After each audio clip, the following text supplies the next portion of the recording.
Hello, Buttercups. Welcome back to my channel. Today we have the amazing, wonderful, just overall cool Bookish Kaz with us today. And so he's not new to the channel because you probably see him a lot in my comments. And I did a live with him last year, but he's new to Interview with a Fox. Therefore, I'm posing a question to you. How did we meet?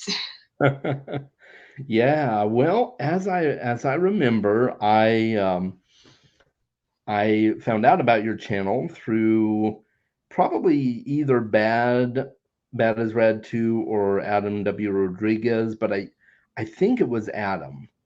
I'm pretty sure it was Adam that I Mhm. initially found you through, but I'm a little fuzzy on the details, but I found out about your channel, Yeah. started watching some of your videos, and I'm like, oh, hey, you're cool. Let's be friends.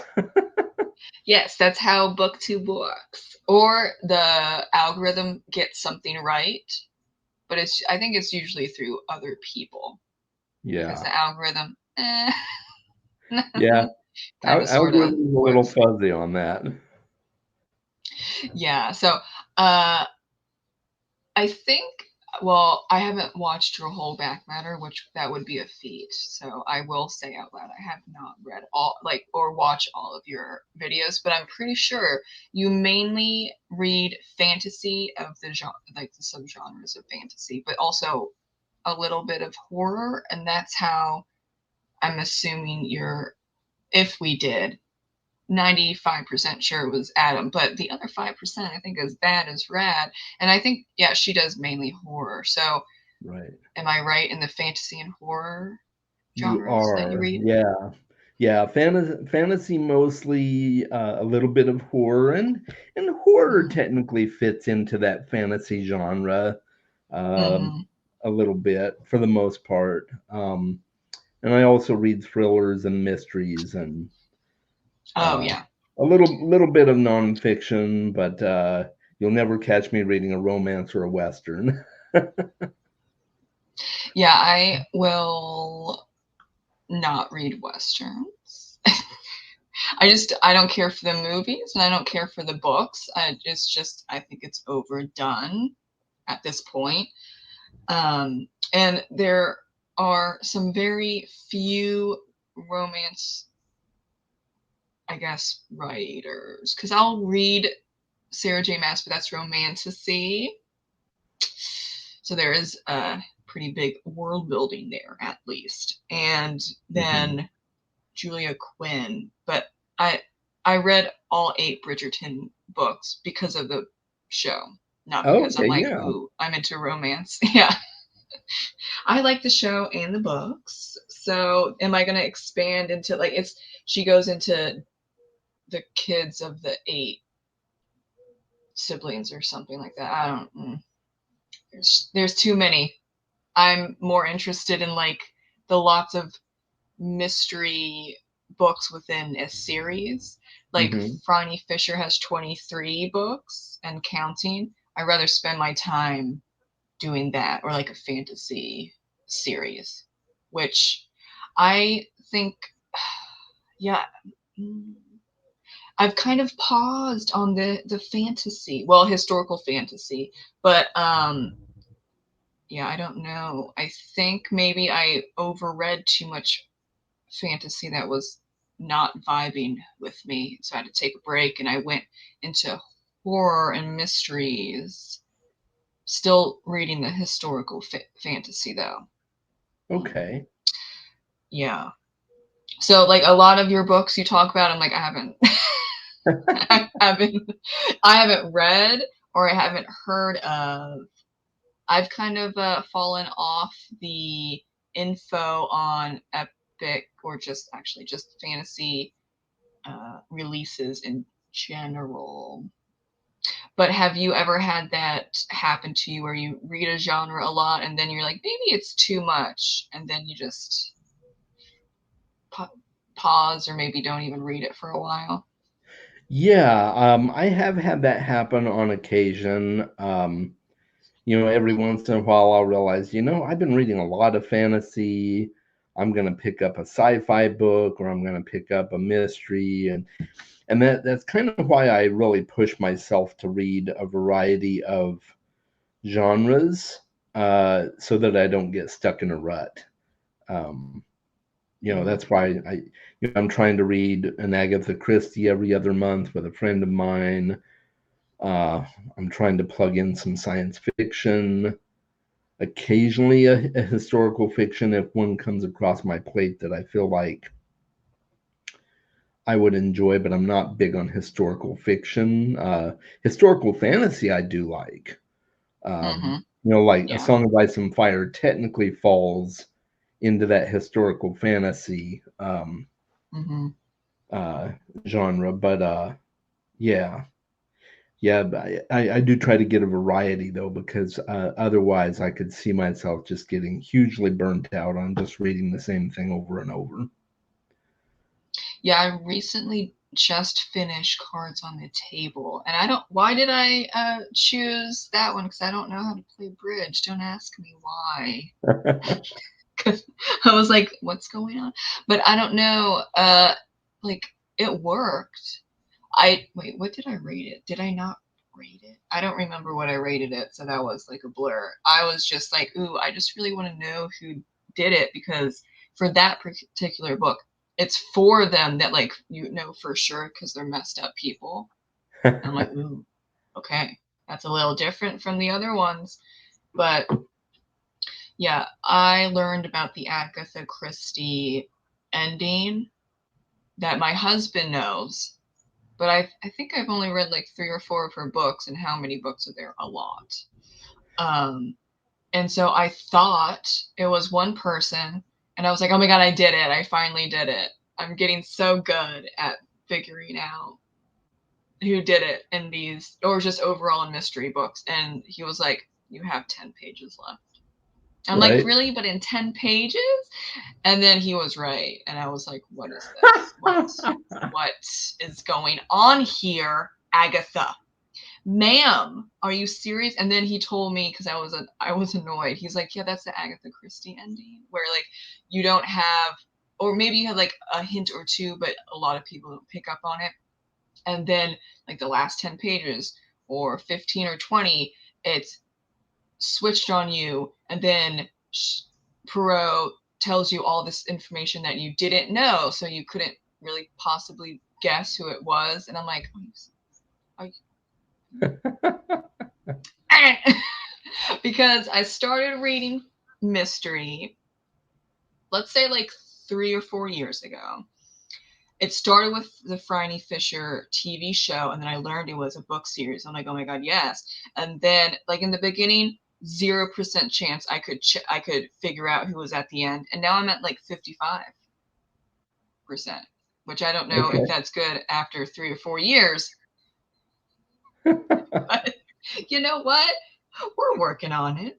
And then also, I wanted to read mysteries because my urban fantasy books are mysteries. And I'm like, I need to know. Hmm. I need to know.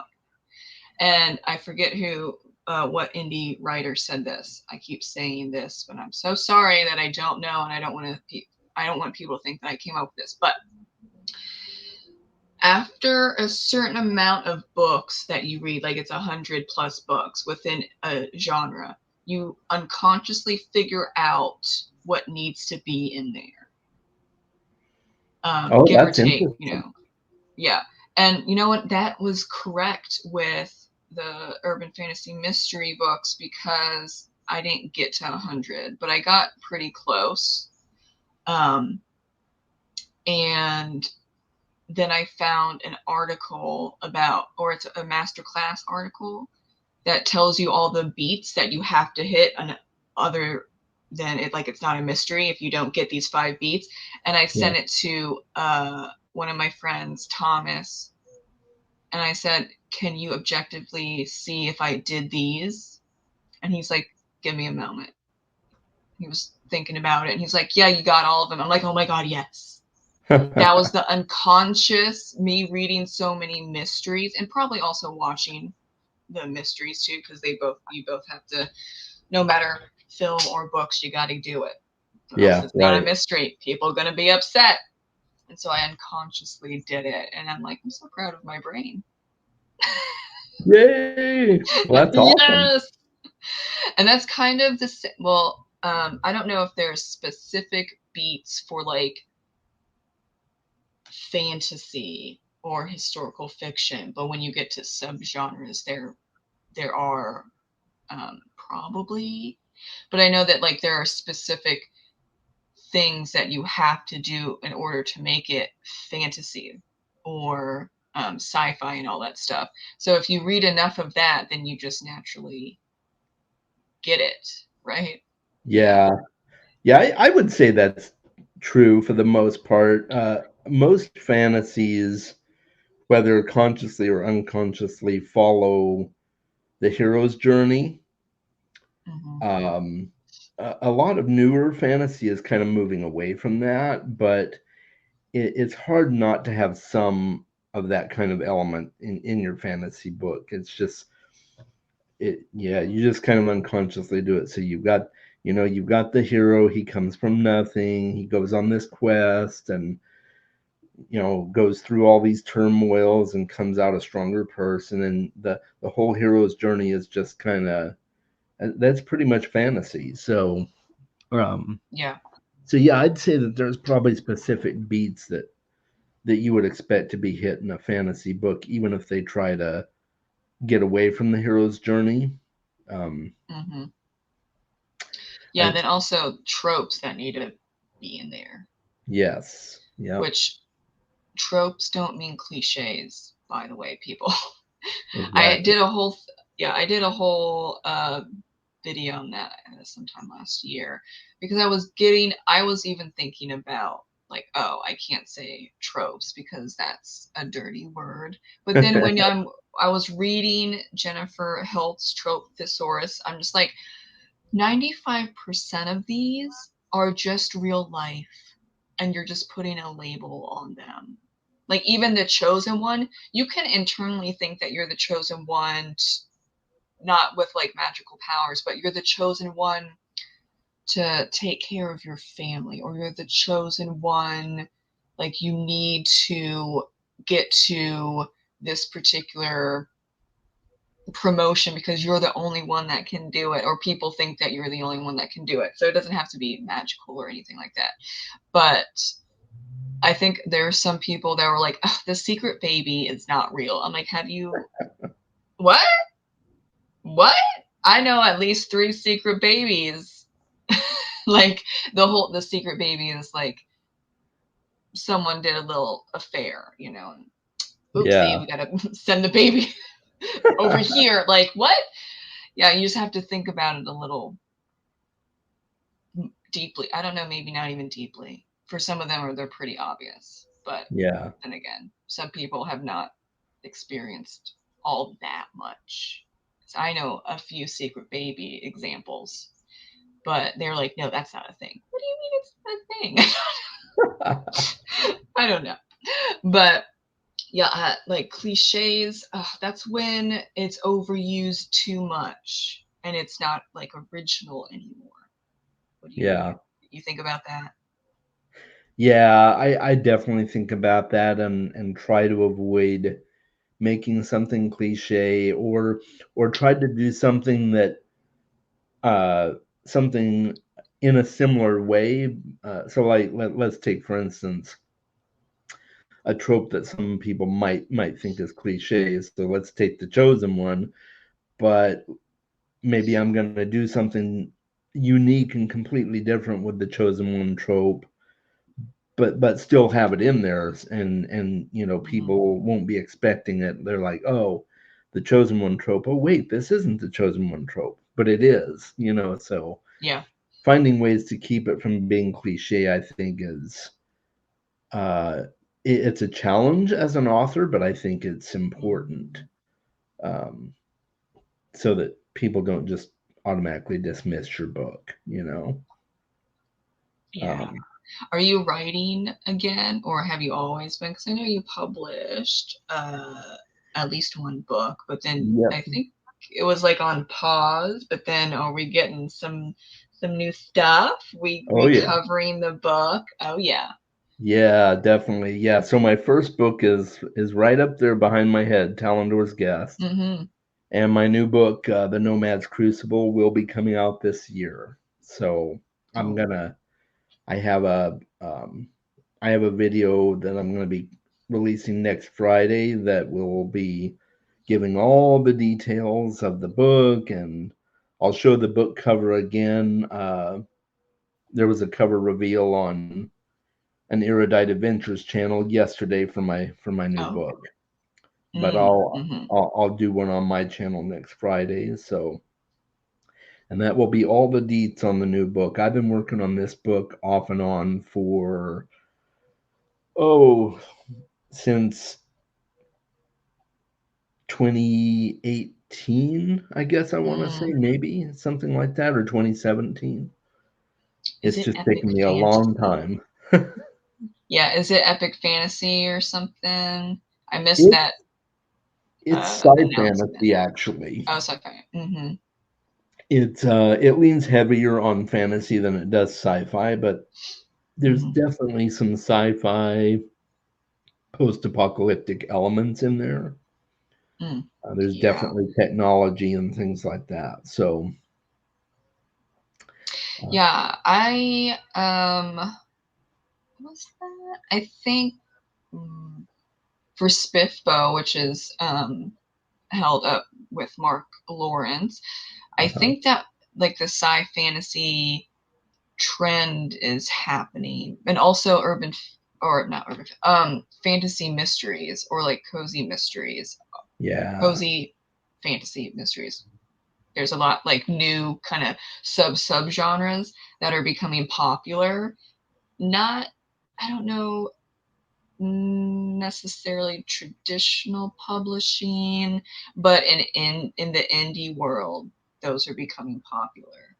Um, yeah, yeah. Indie definitely gives you a lot more flexibility because you're not kowtowing to the powers that be in the mhm. traditional publishing world. So, Yeah, other well, the Legends and Lattes was originally indie, but then there's so much hype he got the that trad deal. Yeah, I read both of those and they're very cute. I love the coziness. So I always am just looking for cozy fantasies now. mhm, I think that has become popular because like it feels like, and sometimes it looks like the world is burning. right. Just help me. Oh, cozy fantasy makes me feel better, and it does. I It mean, it's does. not like an epic fantasy where you can read it for a while because it's 1,000 pages, but like usually cozies are like under 400. It's a good read. It's like warm feels. But I am getting the word cozy for my urban fantasy mysteries, and I'm like, why are we using cozy so much? But what do you think of the word cozy in relation to fantasy? I guess it is a vibe of everything's okay. Yeah. Yeah, yeah, I think so. It's like, yeah, it just lets you know that the book you're going to be reading is just feel good, positive, just cuddling up with someone in front of the fire type of book. And I think it can probably be overused, Mm-hmm. but I don't know. I think it's going to be hard to define what cozy means for fantasy going forward if everybody's trying to do it. Yeah. Legends and Lattes was magnificent. I really enjoyed it. I have not read Bookshops and Bone Dust yet, but I really love Legends and Lattes. I love stuff like The House in the Cerulean Sea, and Mm-hmm. I find myself wanting to read more TJ Klune books because I know I can expect a cozy read from him. Um, Mm-hmm. and then, But I don't feel like I need cozy all the time, but Yeah. it's a nice break from the heavily structured, in-depth worlds, 800 plus pages. Just Yeah. it's like, I can get to you after a while, I yeah, think. Yeah. yeah. And I think page count can matter a lot too. Like some, Hmm. if you're reading these massive tomes that are 1,000 pages long, that can get pretty old after a while. But I think shorter books, I think those are going to be a new trend because I think authors are starting to realize, and I kind of wish Brandon Sanderson would realize that that sitting down to read an 800 page plus book just really isn't always doable. So Yeah. I know with mine, I try to keep them under 400 pages. Yeah. So I just think that's important for um, if the kind of readers that I'm trying to reach out to are like me, which a lot of them Hmm. are, I think they just don't want to read those really massive books a lot anymore. Yeah. So Yeah. I like all of my books doesn't even matter the genre. They're all under 400 pages. And then with my genre shift into urban fantasy mystery, they're all under 300. But with nice. mystery, you can only do so much to like stretch it out until someone or like many people are like, get to the mystery. And Yeah, then you're right. going to get dinged and have a lot of, I'm sure, a lot of criticism of why is this mystery book 450 pages? Yeah. Because you can't, I would be annoyed. I'm like, why are we doing this now? Like if it's thriller or suspense, that's different, but like we're going straight mystery, no matter if it's like historical mystery, urban fantasy mystery, whatever. Oh yeah, just put that under 300 pages. Like, and I would say you're pushing at 350. uh, yeah, because I've only read a couple Agatha Christie books, but like hers is a good length, and then Carrie Greenwood's Franny Fisher books are good lengths, and there are some where they're like 350, a little bit over, and I'm like, I didn't know if we needed those 15 pages throughout the novel of boat history, but okay. I scanned that. That's what I did. I scanned that boat history, get to the mystery. And I did not mean for that to rhyme, but you know what? It needed to rhyme because too much info. Just get to it. But Right. that's, I guess that would be like a something that if it's historical mystery, those prime readers would want to read about. But I don't know. I'm not into boats. So I don't know about that. But I'm thinking, I have not read any sci fantasy, I think, because I'm a little hesitant on the sci fi part because I don't like sci fi. Okay. But, Fair enough. um, like, I see you have a Dalek in the background, I do. and like my husband loves Doctor Who. I can do like one or two Doctor Who like back to back, and then I'm like, I need a break. Why there's so many aliens? I don't know. I'm not like huge into aliens or the technology of the future, even though I like science. I think it could also be because of my math problems. I am not getting 100% understanding.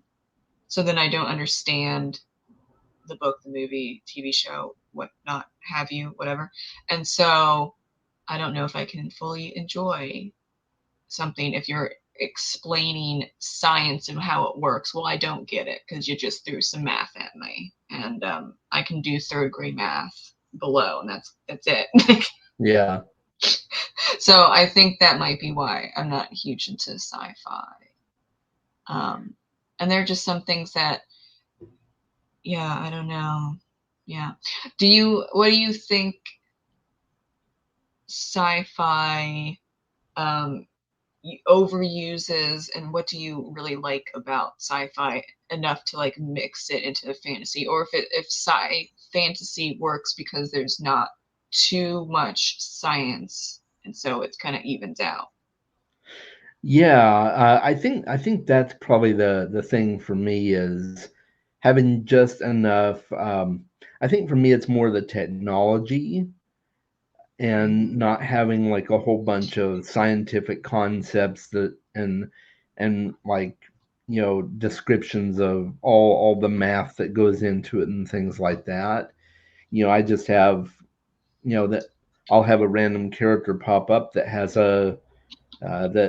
that's like a half mech, like kind of a human that mm, was experimented on and made into to part machine, and then it kind of went wrong, and they're just kind of still stuck in the world with nothing much to do. And so it's more the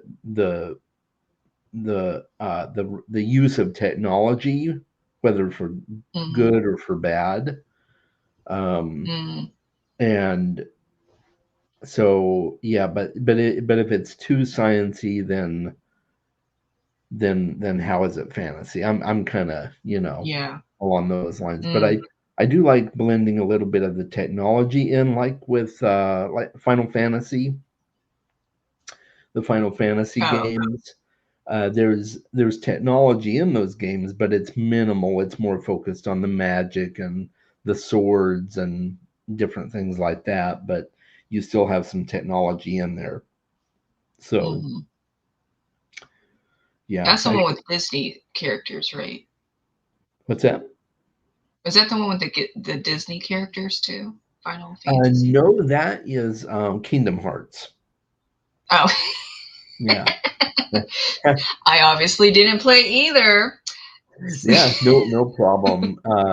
Yeah, they've made so many Final Fantasy games that Hmm. I've lost track of how many there are. But yeah, there's some really good games, and they have just enough technology to help the characters, but not so much Hmm. so that uh, all of society is using technology for every single little thing. So in order to Oh, get okay. anywhere, you pretty much have to be able to use magic. And Mm-hmm. yeah, and that's the kind of sci fantasy that I like. So when I'm reading science fiction, um, I like science fiction that is more character driven and kind of reads like a fantasy almost. I think that's why Mm. I like The Expanse so much, because it's basically Game of Thrones in space. You know, it's Oh. Hmm. it's not really. I mean, it's science fiction, but it's also got like a noir element to it. So it's got some mystery elements to it, and so I guess that makes it a little bit steampunkish in some ways. Mm. Um, so yeah, I like science fiction that is low on the technical stuff, I guess. You Hmm. know, they're not constantly throwing all Yeah. these scientific concepts at you and trying to make your brain Mm. explode. Yes, my brain already explodes probably once a day. So I don't need more.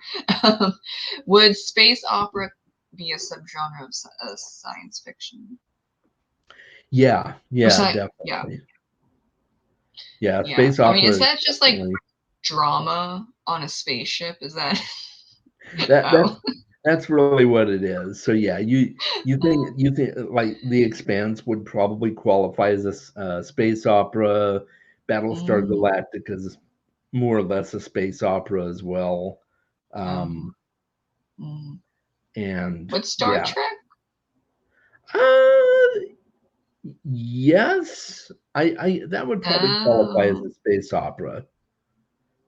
like the But beginnings, and then it got more defined, I'm sure. yeah, yeah, Yeah. Mm. Well, yeah. now, They what? Oh no, go ahead. no, you're good.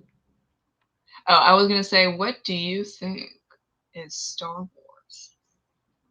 Oh, Fantasy? Is it or fantasy, science fiction, or is it sci fantasy? Well, I would say sci fantasy.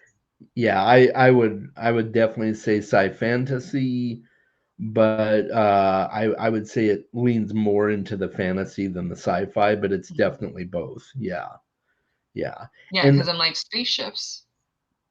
Huh? In the yeah, future. right. Well, yeah, Spaceships in the future, and yet you've got like you've got the Force, so you have magic, right? And you have yeah. and even well, it used to be that only Jedi could could craft lightsabers, and Hmm. even only Jedi could use lightsabers, but now they've kind of branched out and like anybody could pick up a lightsaber and technically use it, although only a Jedi can wield it correctly. And but yeah, it used to be that like you know crafting a lightsaber was only for the elite, so you had more special abilities for the Jedi. It's definitely leans more into the fantasy of it, and I think that's why I always liked Star Wars more than Star Trek, even though I like them both. Hmm. But yeah, Star Wars definitely tickles my fantasy itch for me. Yeah, I don't know. I could not get into either of those, but then I can get into Lord of the Rings. And not like not really Harry Potter. Like I Okay. watched all the Harry Potter movies, but then I remember my grandmother reading to me the first Harry Potter book, and we both were like, "This sucks." and, so, and so we didn't go I didn't forward hear with any of it. that. I didn't say. And then, but then like we were obsessed with Lord of the Rings. I was obsessed with Lord of the Rings. I tried so many times when I was younger to read the books, but Uh-huh. then again, probably like a 10-year-old, maybe not. I did try Yeah. though, but I gave up many, many times. And then, yeah, just starting last year, and that was kind of only because my book club they were reading it, so I was like, oh, I'll join in. But then they've all passed me, and now I'm stuck on the Return of the King, and they're just like, keep going. I'm like, well, y'all are on I don't even know how to pronounce those ones that you're on, but you passed me, so then it's not fun anymore. Also, the whole thing with it's Pippin. I think it's Pippin. I have not picked up the Return of the King in a while. Sorry, people. I'm so sorry. But it's Pippin. Like in my pocket copy, it's like the first 45-ish pages is just Pippin and Gondor drinking in pubs and talking to random guards while everything else is burning. And I'm like, you know what? This doesn't really feel cozy. I don't know what you're going for, but I'm tired. I put down the book. But I'm actually at the point where they are talking to the ghosts. But it's not as epic as the movies. Maybe that's Yeah. what's throwing me off. I can understand that. I think the movies really spoiled a lot of people who have never read the books. I think the movies kind of spoiled people on the books because it does such a good job of um, uh, make condensing the material into something that will work for a screenplay, right? But they Hmm. end up getting rid of a lot of the filler, like the 45 Yeah. pages of Pippin at the pub, you Yeah. know, that you just probably don't need. And like I would reread Lord of the Rings again, and I really do love the story, but I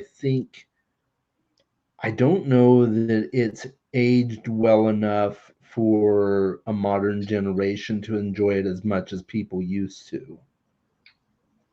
Yeah. Hmm.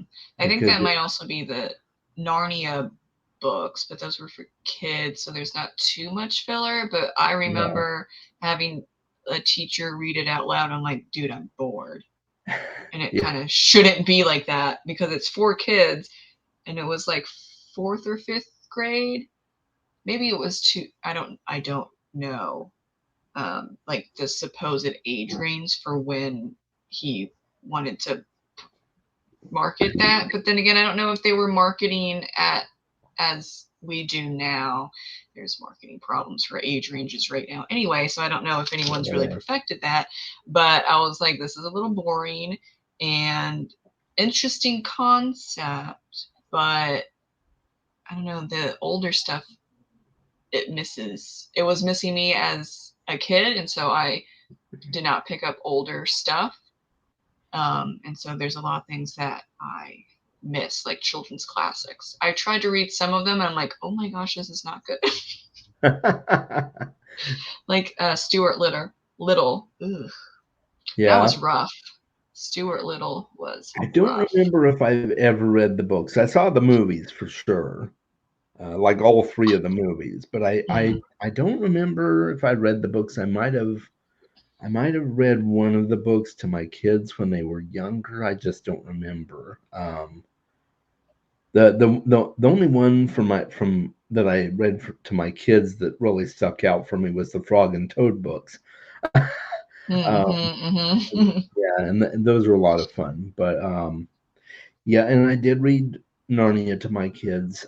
Um, if I was to choose between Lord of the Rings and Narnia, which one has aged better, I would Mm, definitely say Lord of the Rings. I do yeah. not think I question the relevancy of Narnia for young readers anymore, or for any reader for that matter.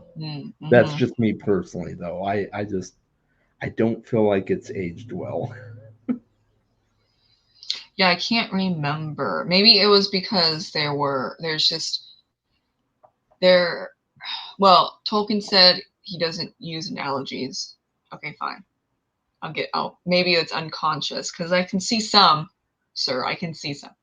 But they're Yeah, the just the symbolism and just it's really in your face if you know even the basics in Narnia. And I was like, I don't really right? And then I watched the movie, and my grandmother, who was a spiritual science minister, she was just pointing out all of the Christian references.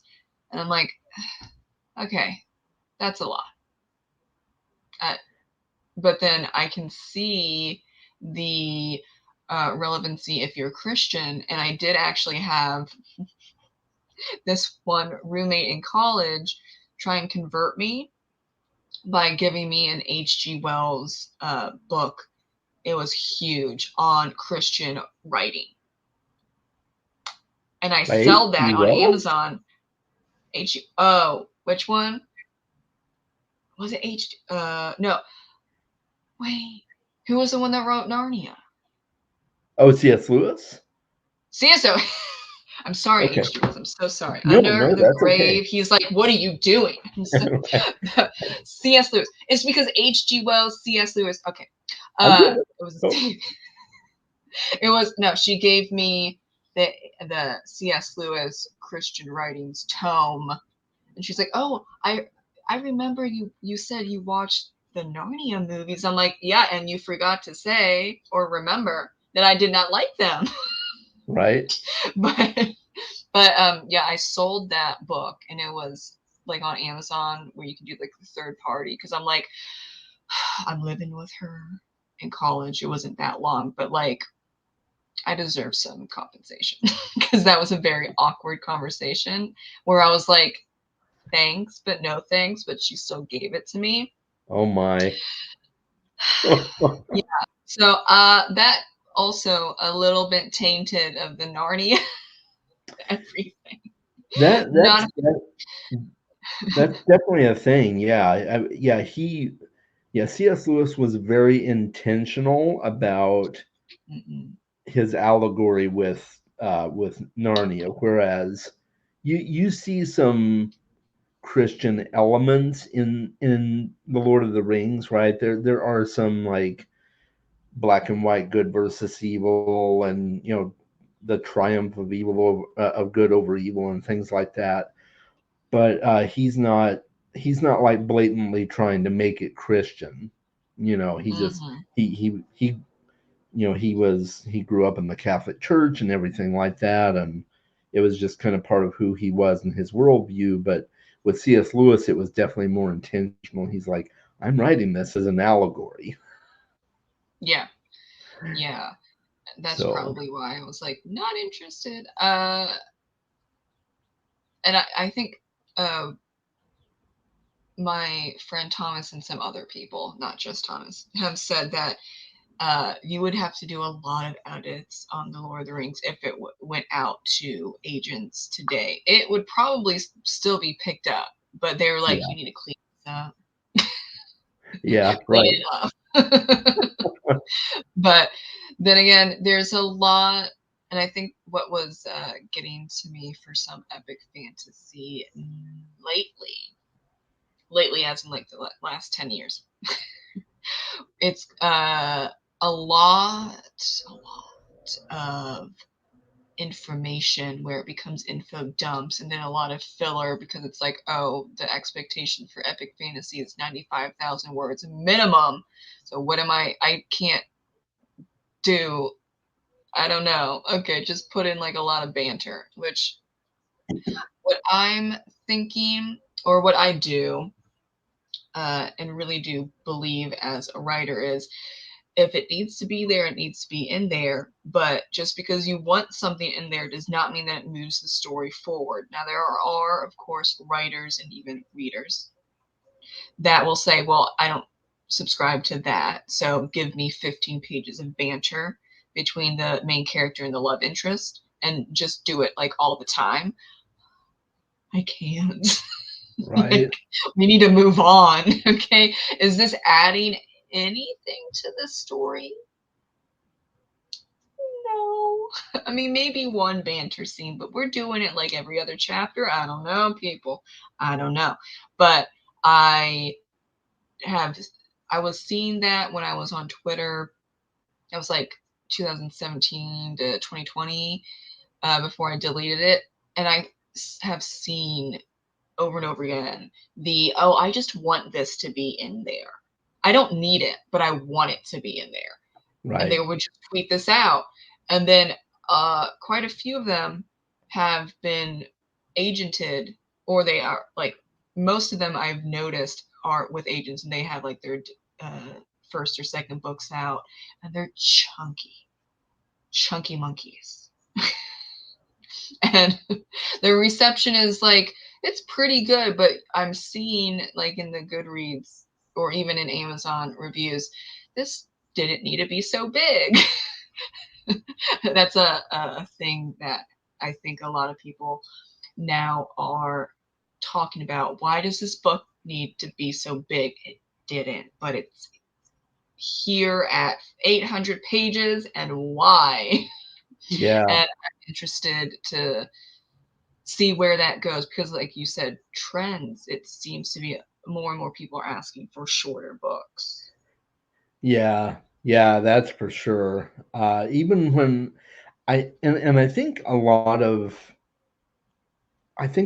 publishers put undue pressure on authors to make books a certain length, or at least they used Hmm. to. Maybe they're starting to realize now, oh, people want shorter books. But I know when Bressinger first came out by Christopher Paolini, the Hmm. Aragon books. So Bressinger is book three. When that book came out, it was 750 pages. And I remember thinking when I got to the end of it, we could have shaved out about 200 pages out of this book and it would have been perfect. There was just this Yeah. whole chunk in the middle where he was just basically repeating the same thing over and over. I'm thinking, your publisher probably wanted the book to be this long, but it really didn't need to be this long. Yeah. Yeah. I know now, well, some traditionally published books are in Kindle Unlimited, but most aren't. So I'm not sure why this is a thing. But I know for indie writers, and y'all need to stop because I call out the trad publishers making books way too damn long. I'm gonna call out you, okay? Where there's a lot of filler. And so if you're in Kindle Unlimited, you get paid per page. Right. So if you have a 700-page book, you're getting more money than, any book that's, shorter in length, right? Um, but that's not the case for traditionally published authors unless you're really, really big. I'm pretty well, I know Harry Potter's in it. I think Colleen Hoover is in Kindle Unlimited, and maybe some of Sarah J. Maas's books. Don't know, but those, well, not really the Harry Potter ones, but the other ones, chunky, and Yeah. you're probably making a good amount of a coin on that one. But yeah, I kind of wonder why traditionally published, if they're still doing this, but it has to be X amount of words because you're not being like in Charles Dickens, paid per word. So you're like, in this essay, I will talk about this essay and I will do a great job in this essay. Right. Right? Just keep going. Like, I want that bank. Thank you. And this good, maybe like half of this book did not need to be there, but in this essay, I will because I'm getting money. But which I think is funny when, because that's kind of Kindle Unlimited, and you see indie writers pushing it with the page length, and it's like, why? But also, there is a thing where the shorter the book, the less profit you could make if you're doing advertising. But it's like, well, then also you need to promote your book in other places, and you have to um, make it look as professional as you can and price it properly. So for Kindle Unlimited, ebook, and paperback, those are different audiences that you're gearing your book or books to. They're not going to, there's some overlap, but they're different audiences. So I price all my ebooks for my books at $4.99 because that's what the market is asking for. Mhm. And, Kindle Unlimited people don't look at that because they have Kindle Unlimited. So, like, it doesn't even matter to them. But the people that don't like Kindle Unlimited for whatever reason, they're like, oh, well, this $4.99 ebook makes sense. So it's not cheap, but it's in the right space for urban fantasy mystery. Okay, so then usually unconsciously, but sometimes consciously, they'll say, okay, well, if this author has marked it appropriately for the price, that means that it's a good product Right. slash art piece. So I'm going to give it a go. And that's also, for paperbacks and um, but the ebook price isn't really determined on the length. Though I know Epic fan like it is like the longer it is, the more it would be because an epic fantasy at $4.99 would be too low. It would probably be $6.99 or $7.99. Depends on the Yeah. genre. And like Right. those paperbacks, actually probably not paperbacks, those are hardcovers. Chunky. Get that up there at like $24.99 at least. But Yeah. that's expected. Yeah, it does seem to be expected. And I know Amazon is now offering hardcovers to indie authors through Mm-hmm. KDP, and I'm kind of looking into it, but also I don't know, like, I, I don't want to price it at like 24.99, but you kind of wonder how much return you're going to get on it if Yeah. you price it lower. So it's hard to say, but Yeah, they have that whole chart in KDP where you can figure it out. But for yours, because you're not writing tomes, your paperback would be fine. Though I would say Hardcovers are like for super fans that want to have a hardcover that looks great on their shelf. Yeah. And like, I'm not even there yet. Therefore, I'm not paying extra to my cover artist to make a whole hardcover print PDF, because that's actually more effort on the Hmm. part of the cover designer. I get it. But also, yeah, do I want to give that extra 50? No. Or extra 75 or 100. Depends on a lot of things. But for the hardcover for KDP, they don't do sleeves, which actually I don't mind, because I'm not a Yeah. huge fan of the sleeves. I'm But not you have to either. make that cover, yeah, you have to make that cover look great on the hardcover itself, and that could be difficult depending. Yeah, that's true. It could. But yeah, I do like naked hardcovers. I'm not a Mm. huge fan of the sleeves myself, but Yeah, they yeah, always it's get ruined. they And then you do. feel Yeah, bad. And I'm like, yeah, no, yeah. I paid $34.99, not including tax. I shouldn't feel that, but also, why is this not holding up? Conundrum. Yeah, yeah. It's definitely a thing. Like, and even with the books I do have that have the sleeve, I always take it off when I'm reading it because I don't want it to get Hmm. ruined. Yeah, So, but yeah. Though I think there's been a shift for the cover not having uh, a sleeve on it, and I think not 100% sure, but that's been a thing for middle grade and children's books. But like, it mm, makes sense. Younger people are not gonna be careful. But then you get up to young adult onwards, and you're like, well, there's like a responsibility, I guess, built in. Like, you need to take care of these sleeves, and we're going right. to introduce them to you at young adult age range level. Which is like, they're still not there, you know. So I don't know about adults, because we are very busy. You know, we could be reading, we're watching the kids, and we're sipping on some coffee. Uh-oh, what happened? There's coffee stains on the sleeve now. But I guess it saves from the getting onto the actual cover. I don't know.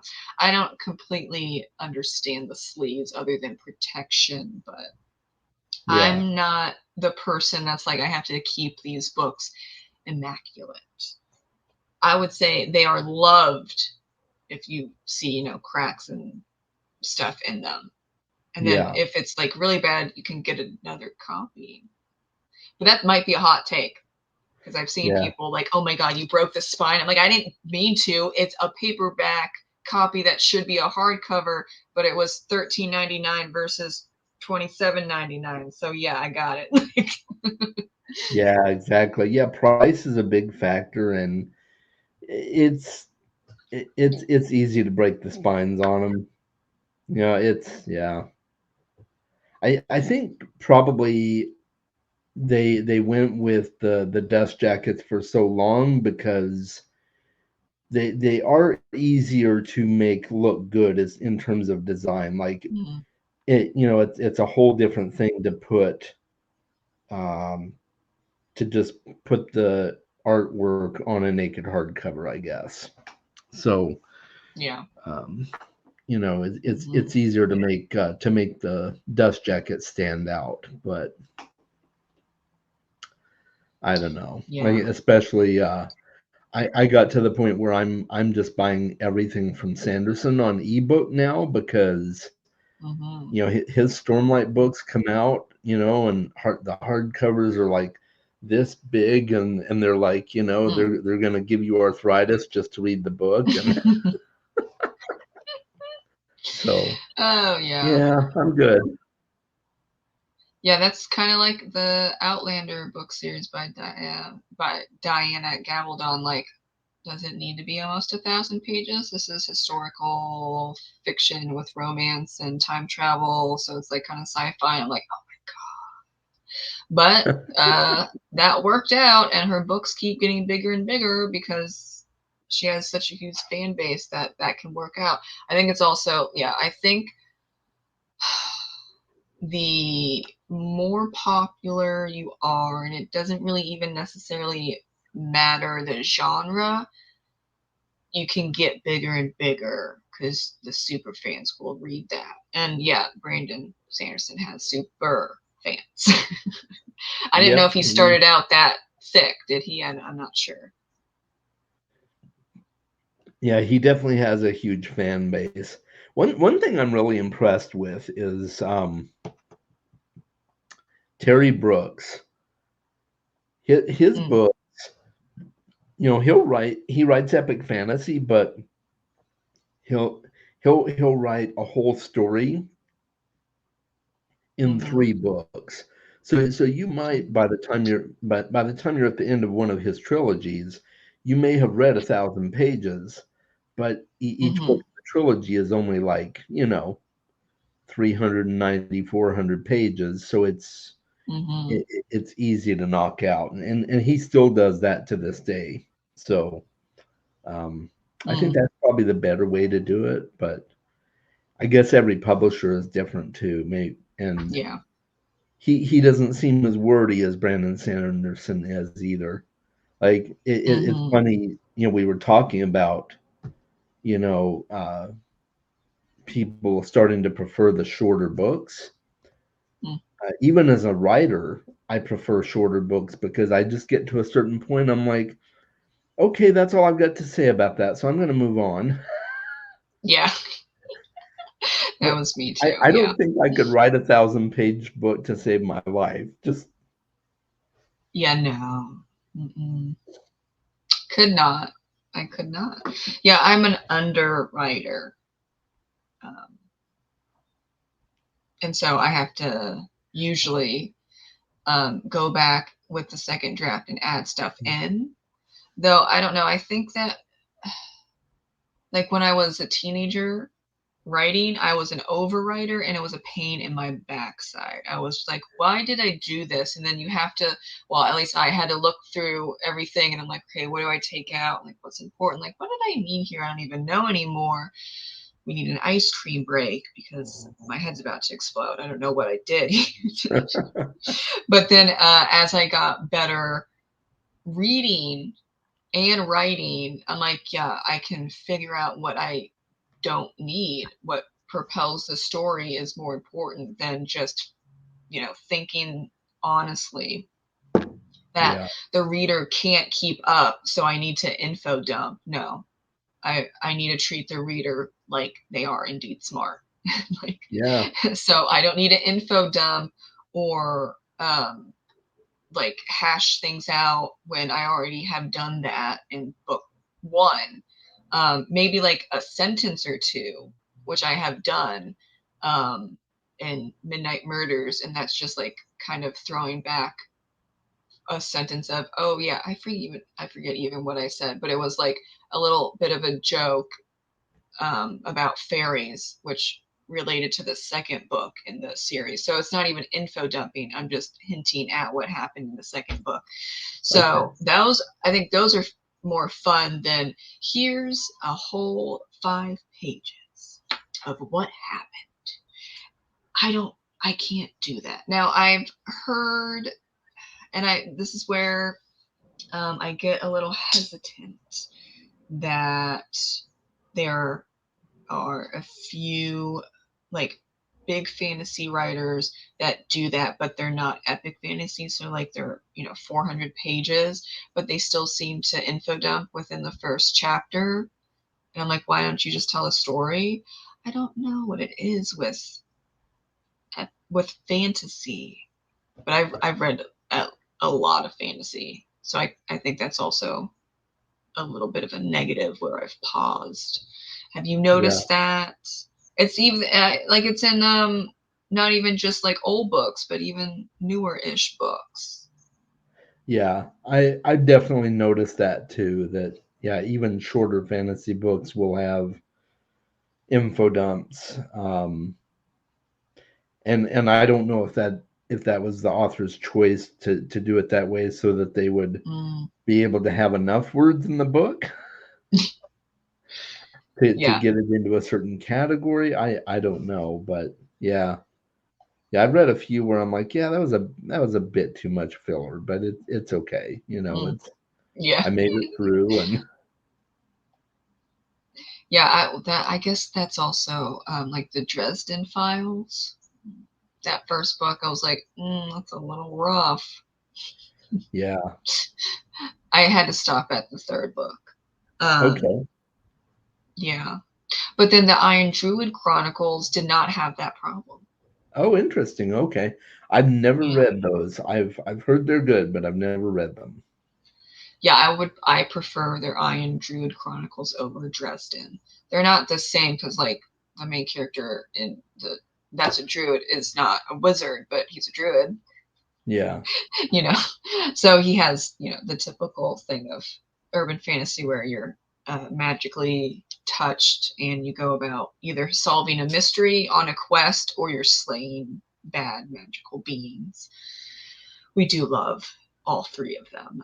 I need to get a little bit more into urban fantasy since I'm writing it now, but I was introduced to urban fantasy by Buffy the Vampire Slayer. And so I just Oh like if yeah. I can emulate Buffy, I feel I'm good. Yeah. Yeah, well that's a great goal because yeah, Buffy's a really great show. I still have not finished it. I'm on season 4 of Buffy and toward the end of season 1 of Angel because I got to that Mm-hmm. point where I started watching them as they crossed over and everything.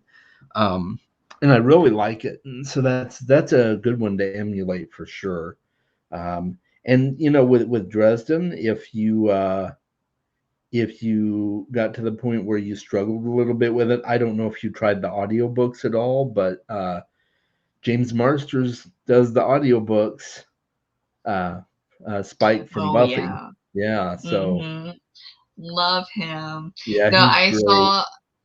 I've seen a few interviews where um James was, reading them through and then he was talk to Jim about like overusing certain words. And Yeah, so not like in a mean way, but it's like, hey, you use like these words or phrases all the time. And I don't know if like anyone's picking them up, but since I'm reading them out loud, I just wanted to let you know. And then it's not confirmed, but then James has said, oh, yeah, I noticed in like the next book, those were there even more. So he stopped saying it and then it was let go. And I'm like, really? If that's true, like, really, Jim? I don't know. Like, yeah, you're just kind of like trolling your audiobook narrator when he was being helpful. I, right. I thought he was being helpful. And then like you're kind of adding in words or phrases that are overused. I don't know if that's good overall for your books, but Yeah, that's you do true. you because you're Jim Butcher. You don't have to listen to me or James Marsters, I guess. But Yeah, I was like, I don't know, and I don't see why James would lie about that. So yeah. I don't think a he little would. awkward.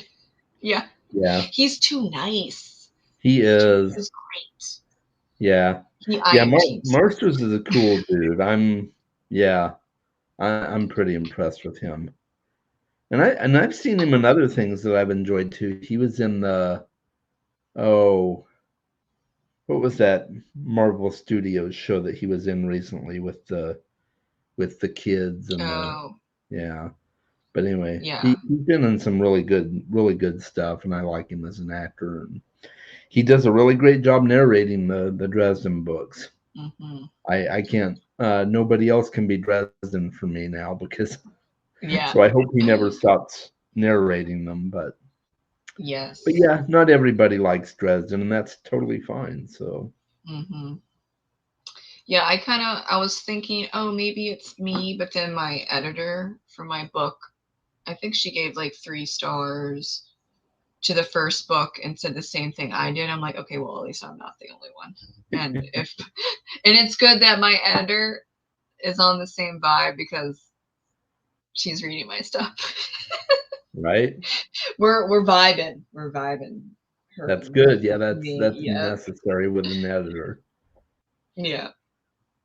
Have you are you in that editing process with an editor for that second book, or is it Um, completed? I'm actually not. I had 4 beta readers, Mhm. um, all of which have pointed out a lot of edits to me.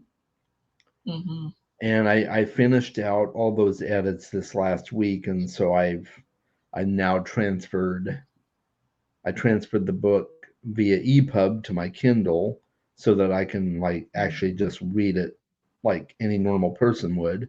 And I'm finding more edits, which is good. But yeah, I have not paid for an editor. I just don't I don't have that money. And there's people that say that, you know, you're not doing it right if you don't pay for a professional editor, but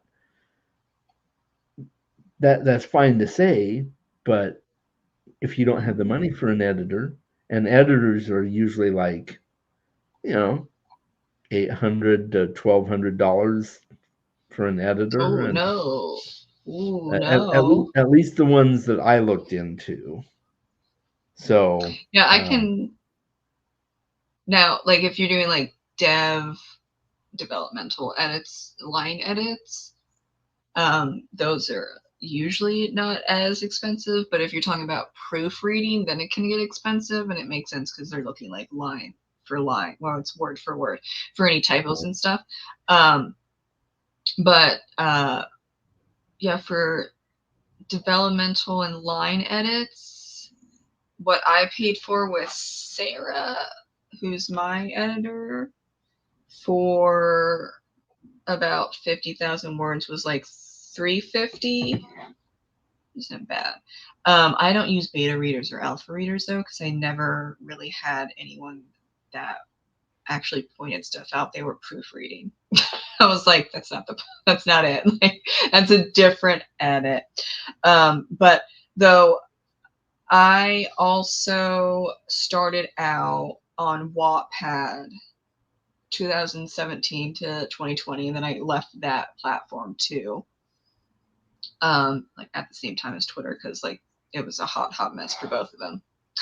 Uh, the drama trickled in and out for both of those platforms. Like you can't untie them, or at least you couldn't when I was there. So I said bye bye. But I had all 3 of my standalones up on Wattpad, and so it was kind of like beta reading, because what they expected is with every chapter you upload, because it's chapter by chapter, they comment and they uh-huh, want you to interact with them. Totally different from what you're supposed to do with traditional publishing and indie publishing. Like, you don't interact with them at all. Um, right. so I have like knowledge of like what it looks like for both those type of publishing avenues. And so I was talking to a friend, and he was like, yeah, I mean that technically counts as beta reading, because if they pointed stuff out that you then change that, yeah. I'm like, okay. But then I also like talked to them in the comments versus like doing it versus not doing it, and we had like full blown conversations about blah blah blah, this point should not be changed, or this is definitely going to change and why. Like, so it even that might be considered alpha reading, but like I wasn't friends with them. Yeah, It was just random people happened upon my book, yeah, so it was an interesting experience. So technically for the standalones, yes, in a weird mishmash of beta reading and alpha reading. um But then for the poetry chapbooks, there was no need, um, because I did like most of those poems in poetry class because they already yeah, got their stuff done. And then for the urban fantasy mysteries, I learned so much from my given name books that I didn't really need them, because then my editor was like, this is clean. You don't have problems. Here's line edits for you. Yeah. See you next time.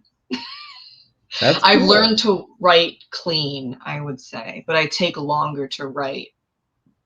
So Yeah. it's a balance. It is a balance. Yeah. And I think taking longer to read, or I'm sorry, to write, taking longer to write is, I think, probably the majority of people, and I think that's really okay. Like, Mm-hmm. especially if you're not like putting trilogies out there all the time, and people aren't expecting the next book in the series. Like, I get people's frustration with George R. R. Martin, but at the same time, I also get from his perspective, because I take forever to write a book and get it right before I Yeah. put it out, and I think he does the same thing. But uh, at least right now, I'm also committed to only doing standalones, and Mm-hmm. so people aren't going to care if I take 10 years to write a book, because it's not a continuation. But if I ever Yeah. do a trilogy or something, I'll have to think more along those lines. But I don't Mm-hmm. have anything planned for that yet. Yeah. Yeah, usually people will not really tradition. Well, maybe. I know for indie writers, they will take a huge break and then break whatever, and they write all of the books or the first two books and then put them out, and then it's like, okay, third book coming out. I'm writing it currently, but I finished the other two, so enjoy the first two, and then like they'll hype up the third one, and then it's like completed. And then when they're writing the third one, they're also writing the first of another, trilogy, and like it's kind of a mishmash kind of thing. I'm sure there is a specific phrase for what that is, but I don't know about it because I don't do that. So there's always phrases for things, and I have no idea most of the time. But I know that's kind of also a rapid release, which is very intentional, and that is really for fast writers, of which I am not one of those, where they can, well, those are usually people that can dictate. I cannot. I have too many speech impediments. I would take longer to edit the dictation than to me writing it out, honestly. But Yeah. the ones that do the rapid release, clean speech, no problems, very, great with the pronunciation. And so they can dictate these full books within a month or two, and they're relatively clean. So then they send it to the editor, and like they just fire them off. And like, well, that's not going to happen for me. So y'all get to wait. Right. But I'm at 2 books a year for the That's urban fantasy good. mysteries, mainly because the mysteries, it's like you're not getting a lot of Yeah. pages because you're not trying to fill in stuff, or else people will like get to the mystery, Nicole. You didn't need 50 pages of whatever. But that is the positive, I think, of writing mysteries, no matter what like the main genre is.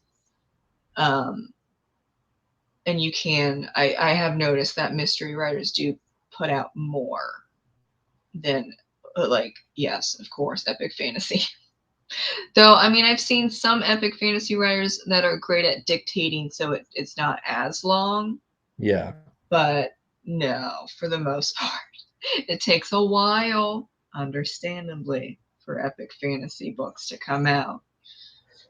Yeah, it definitely does. I'm not a dictation person either. I've Mm. never really tried out those kind of programs, and I just prefer to sit down and write it. Um, Yeah, I think it's interesting. I don't know why. I think when I have the keyboard in my lap and I just type tippity tap tap along, I can go faster than me hovering. I yeah. don't know if that's a cognitive thing, but I think when I'm sitting back like this, I'm chilling. I'm like, yeah, let's go. Yeah. I'm Right. going. But yeah, I think that's why I kind of only do, let's say, like 10%. Let's go with 10% of author tube, because it's really like, yeah, this works for me, but I don't think it will work for you. because I'm a little weird. Okay. But yeah, I can't really be like author tube, but I would say 10% is author tube and then 90% is booktube. But I think also readers or viewers are a little more open to trying out my stuff because I'm not shoving that information into other people's faces like this is how you're supposed to do it. I'm Mhm. just saying this is how it works for me. Maybe it works for you, and I'll put an author to video out maybe once a month. It's not even like that much. It just Yeah. comes to me. But if I'm like doing live streams or like cover reveals or stuff like that, it's a little more accessible because I'm not telling you how to do stuff. I'm just Yeah. like talking about my books like I do booktube. Yeah. Have you ever done any like author tube videos? I don't think so. Not really. No. I've done videos where I'll give writing updates Mm-hmm. for people that are following my writing journey. And that's what the video Yeah. on Friday coming up here is going to be more of. But yeah, I've never really done like author tube, like best practices. Um, Yeah. yeah, never never really got into that. I probably could, but I don't think I would be. I don't think I would be giving anybody any new information. I think I'd kind of be Mm-hmm. reinventing the wheel, and so I just don't think I need to do that. Because there's Yeah. already great Yeah. content out on the internet and on YouTube specifically, where people who are solely focused on doing author tube make some really great Mm-hmm. content. And I'm like, oh, I could tell you my best practice, but I could also just refer you to this video over here that Nicole did and let you watch Uh, that because it's really good, you know. So um, it yeah. gives me a chance to promote somebody else instead of trying to Mm-hmm. put out my own content for AuthorTube that may or may not be that unique. Yeah, I think there's the ones that I have put out, it's that I haven't found like me personally haven't found great advice or it's like way too specific. And I'm like, well, that's not really relevant for me and probably some other people. So then that's why I would like put out like the how to set up a writing schedule. There are some people that just can't do the rigid writing that so many writers put out. And I'm like, okay, so here's my like flexible how to set up a writing schedule because I cannot write every single day. Okay, that's not going to ever happen. I've tried and I had a mental breakdown. Is this you? Is this similar to? Okay, then watch my video because I'm flexible. But you see Yeah, like a lot of rigid advice. I'm like, I can't. Sorry. yeah, I'm with you there. The rigid schedule suggestions and everything does not work for me either. You know, there would be days when I was writing this book that I would get 5,000 words in for the day. Some days I would only get 500, and I would write just whenever I felt like I wanted to write. Yeah. So Yeah. yeah, but I know there's like big name authors have a certain writing routine. You know, Stephen King writes 2,500 words every morning before he does anything, eat breakfast or do anything, and that works for him, and that's great. I think Brandon Sanderson wakes up at 3 p.m. in the afternoon, Mm, writes for a good chunk of the day and does admin stuff, and then plays games until 2 in the morning before he goes to bed. You know, mm, it's but he's a full time author. He can do that. yeah. Yeah. Yeah. So, and that's the thing with King too. He can give us all the advice he wants, but he's a full time author. He has leeway to do it exactly the way he wants to and what works for him. Whereas people working, 9 to 5 jobs plus trying to write on the side, doesn't always work that Hmm. way. Yeah. And then you just have to find time to just get in 100 words, which I like Neil Gaiman's advice in the back of Coraline. I don't know. I think I have a special edition that has like an interview of his. So I don't know if it's in every Coraline back matter. Sorry, people, if you want to read it. But this special edition I have of Coraline, he says this took just a really long time. And I forget the reasons why. I think there was like some personal stuff going on. But his thing was sometimes I would write 50 words, sometimes I would write 500, and sometimes I would write five. But you're just chipping away, doing as whatever you can, as much as you can or as little as you can. It doesn't matter. Just chip away. And then, at the end of it, I eventually got Coraline. And like, how popular is Coraline? Yeah, Amazing. I love the book and the movie. I So do too. you don't even have. I've seen internet advice. I've seen people like, oh, if you take too long, you know, it might not be a good book because you're overthinking it or something like that. I don't know where that's coming from, but Coraline, example of no, that doesn't make sense. I think it took like him 8 years, 10 years. It was a lot. It was that's what I Yeah. heard too. Yeah, and you're right. It's a fantastic book, and I think I don't look at it as overthinking. I just look at it as refining. And Hmm. you know, I took after I finished this book. I finished this book. I'm pretty sure I finished it in 2019, and then I set it down for a year before I even looked at it again. And Yeah. I think it's good. It gives you some fresh eyes on what you wrote, and then you might look at something you wrote a year ago, and you're like, "What the hell was I thinking?" And then other times you're like, "Oh, I really like that. How can I expand on that?" So it gives you time Hmm. to ruminate on it and be like, "Oh, okay, here's what I would do different now," and you have a chance to go back and do it different before you publish it. So, Yeah, I you know, think Stephen King said, at least in the book on writing, which I read and I really enjoyed, he said he takes 6 weeks off.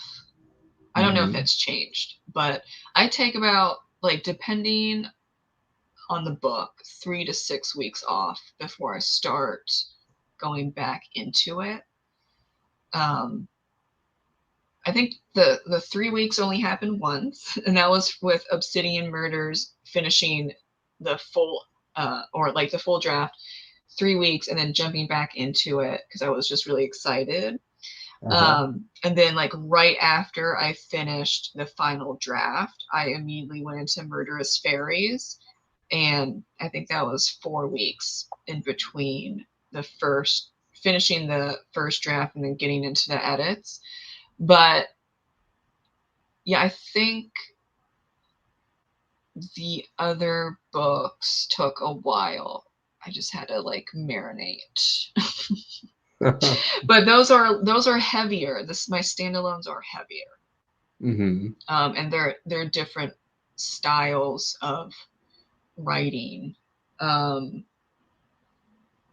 and well, there's similarities, but yeah, there's different styles of writing and like more emotion in those standalones. So I think that yeah, it makes sense that it would take a while to jump back in with a clear head. But like Danu's Curse, I wrote it during COVID when like I didn't have a job. Like a lot of people didn't have a job. And what are Right. you gonna do? Like I was in a group and we would do writing sprints like all the time and we would just drink alcohol and we just go like, let's go. Let's go. What else do we have to do? Like our rent is due in a week and I don't know what's going on, but let's just write it out. Right? So it took 5 months for that one at like 68,000 words. And I think that's the shortest of the standalones that it took. But yeah, the COVID lockdown, that was like, if you didn't have a job, well, what else are you gonna do to keep yourself sane? It was write and drink sangria at 1 in the afternoon. Yeah, right.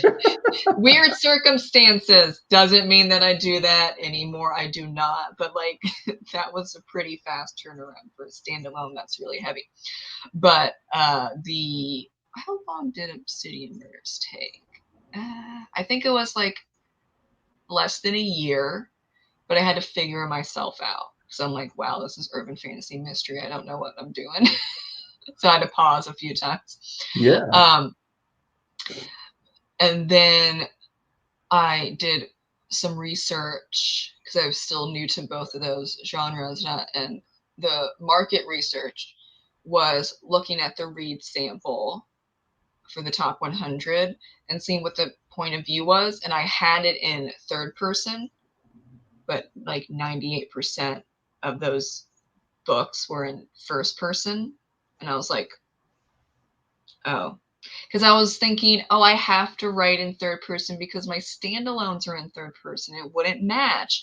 No, but like, what's the expectation for urban fantasy and mysteries? They're mainly first person. And it Yeah. makes sense why. I just didn't know that because I hadn't read enough. And then I think I was also basing it on Agatha Christie. And I'm like, yeah, okay, how old is it? Like, you can't base everything on Agatha, Yeah. Nicole. Think things through. So I switched it to first person. And as I was switching it to first person, I was like, wait, I completely understand why urban fantasy and mystery are in first person because I'm having a really fun time. And it should be a fun time as well Yeah. as like, ooh, I'm trying to see who done it. And I'm also like the character, hanging out with the ghost in the closet because he was poisoned by his wife for their insurance money and he's still hanging around. Like, that's fun. I mean, it's sad, but it's fun. It Like, is. Yeah. I got it. I got the vibe.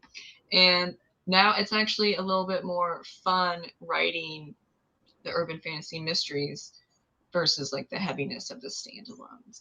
But are your books in a specific point of view or you just went with it? It is minor in third person. Um, the first book, Talendor's Guest, actually started out as just a book of short stories, and I called it Dragon Shorts, a collection of outlandish tales. And then I got picked up by a publisher, a Mm-hmm. small press, and they encouraged me to make it more into a novel because for newer authors, novels sell better than trying to sell a book of short stories, which made sense. Neil Gaiman can sell Mm-hmm. short stories. Uh, Chaz can't, as a new author. So I figured Yeah. out a way to make it into a full novel with a frame story. And originally, some of the stories in the book were first person, and I had to rewrite them to third person. That was fun to make it all Mm-hmm. cohesive. But it worked out for the most part, and I'm not opposed to writing first person at some point, but I feel like third person works best for me. Yeah. Mm-hmm. Yeah. Um, but I do like I reading first persons in some circumstances, and Right. even books that venture out into the second person can be entertaining sometimes. So, Oh, how many books have you read in second person? let's see. I've read the Broken Earth trilogy by N.K. Jemisin, which it's Oh, not cool. all second person, but it has some second person elements. I've Mm. read um, Paternus, Rise of Gods by Dirk Ashton, which is all in second person present. Mhm. And then Aaron Morgenstern has some Oh. second person element in her books, the Night Hmm. Circus and Starless Sea, which are two of my favorite books, by the way. Uh, Hmm. so yeah, I've read a few, but not many. It seems like the majority of books are either first person or third person. Yeah, second person can get really weird really fast. It can, So yeah, writers are like, I'm just gonna pick the third or first because you could just have people um, like the story, but then they're like, well, the second person is horrible, so I'm not gonna try anything else, or they rate it low or complain about it all over the internet. So it's like, do you want to have an uphill battle with that? right. Usually not. The one book that I read that was really good with second person, but it took a little bit to get into because, like, wow, a book in second person was Until the Sun by Chandler Morrison. And then my friend Patrick uh, recommended, is it The Seven Moons? The Seven. I'm looking it up. Maybe it's not the seven anything. I don't remember. Um, it's an Indian writer who has a book in second person. It's somewhere on my to be read shelf, and that to be read shelf has two layers to it, so I can't even like glance over and see it. Yeah. It's there. It's a the physical TBR is strong this year. I did it a little too much with the Christmas gift cards, but I'm also thankful for those Christmas gift cards. It's a Yeah, double-edged sword. I get that. Yeah, it is nice to have the gift cards for sure. Um, otherwise, otherwise, in certain circumstances, there might not be a Christmas if it wasn't for gift cards. Yeah. Well, it was like I did get a lot of other stuff, but I would say like let's just estimate about 250 of just books. That's cool. Might be yeah. It was a great Christmas. I don't know what happened there, but it was a lovely Christmas. Um Yeah, that's good. yeah, and a lot of those were used because I was trying to stack up like as much as possible, you know? But Yeah, then there are some like authors that I know for sure I'll like, so I'll pay the full price, you know? yeah, But yeah, now I have a little too many books, and I'm just like my perfectionism is like I need to get these done. And I'm like, you don't have to do anything, Nicole. Calm down. Like, right. this is for entertainment and enjoyment. Take a Yeah, breath. I think well, I can't imagine, and I can't even like begin to think about the people that are on Kindle Unlimited, and so like download like 50 books like within a day, and so they have like 1,000 books in their shelf or whatever, and I'm like, oh my god, are you okay? Are you having a right. panic attack? Like 1,000 books right now? I'm going off with like less than 100, but okay. Yeah, How I, many? I, Do you know how many books you got? yeah, I can't imagine doing that on Kindle Unlimited either. So you're not that type of person. Well, you're just like hit read now and then save for later. Nope. Yeah, definitely not. I use Kindle Unlimited sparingly. I probably Mhm. should use it more than I do because I pay for it, but Yeah. but yeah, I have one book this month that I'll be getting off Kindle Unlimited, and I read the first three Malazan books that way, Hmm. uh, which I'm glad I did because I don't think I would buy them. Uh, Mm. so yeah, Kindle Unlimited definitely has some pluses, and it's just too bad that there's not a lot of the mainstream books that I like to read on Kindle Unlimited. So you either have to buy them or borrow them from the library. So, but there's a Yeah. fairly good Yeah. selection on KU. Yeah. You see sometimes traditionally published books, but it's usually small press and indie on Kindle Unlimited. But then Yeah, you also have like the whole thing of like, well, you're paying, I think it's at $12.99 a month now, but yeah, that's like a price of a paperback. But then you can yeah, read as like many books as you want. So, and it does help with new readers or new writers. It's like, well, I'm not paying $4.99 for the ebook or like $13.99 for a paperback. Let's give it a go. So I do have actually for the urban fantasy name lots of Kindle Unlimited, and I get pretty good for the standalones, but like standalones are kind of a hard sell. People like yeah, book series. I'm like, well, I'm not expanding, so you get 3 standalones. Here we go. Okay. But I have been thinking for like this one historical fantasy that's going to be set in like 1690-ish Massachusetts. Uh, which vibe, if I want to connect it to the Two Foxes, or just do a standalone again? I don't. That's one of the ones where I'm just like, I don't care whatsoever. We're just gonna write this out and we'll just go with it. right. Um, like a full pants. I outline the mysteries because it kind of has to make sense, Yeah, right. right? So I do have to outline the mysteries, but for this upcoming historical fantasy standalone, I'm just gonna be like, let's go. I don't know what's going on, but just type it out. Yeah, It I'm does not have to make sense in the beginning.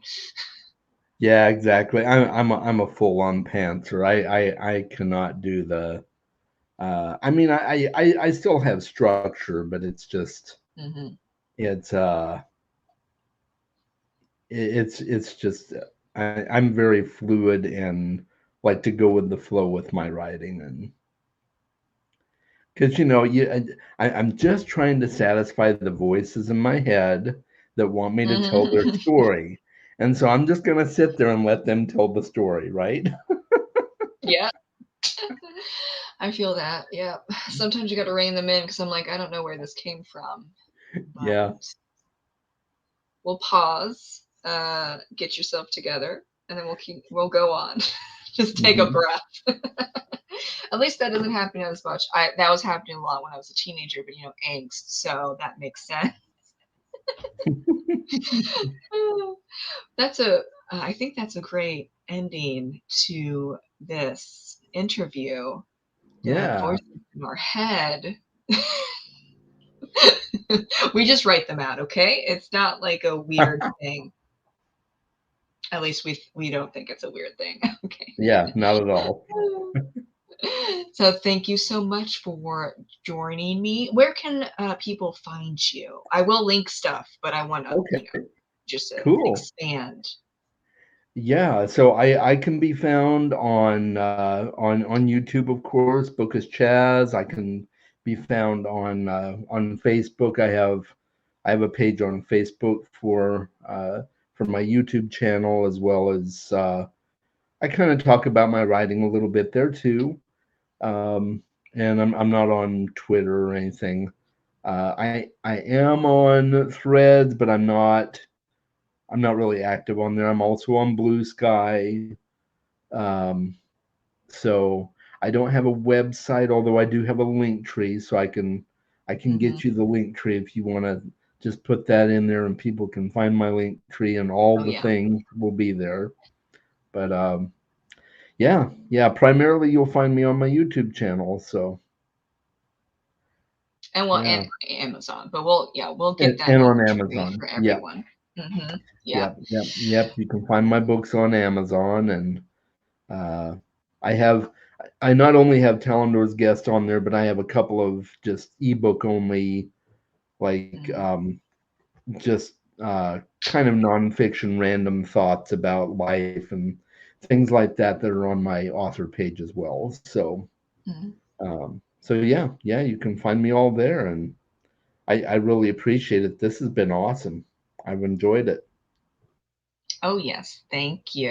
And I hope to jump on your live streams again. That was fun. Though, like Yeah, we had four, and my internet is better. Because the last live good. stream I was on with you, I cut out like 3 times. It was awkward. Apologies, everyone. But I now have my life together. So I can That's indeed good. do other things where I don't drop off. So yay me. Yeah, Not anyone yeah. I'd else's love to problem get you except back on a myself. stream. Yeah. Yeah.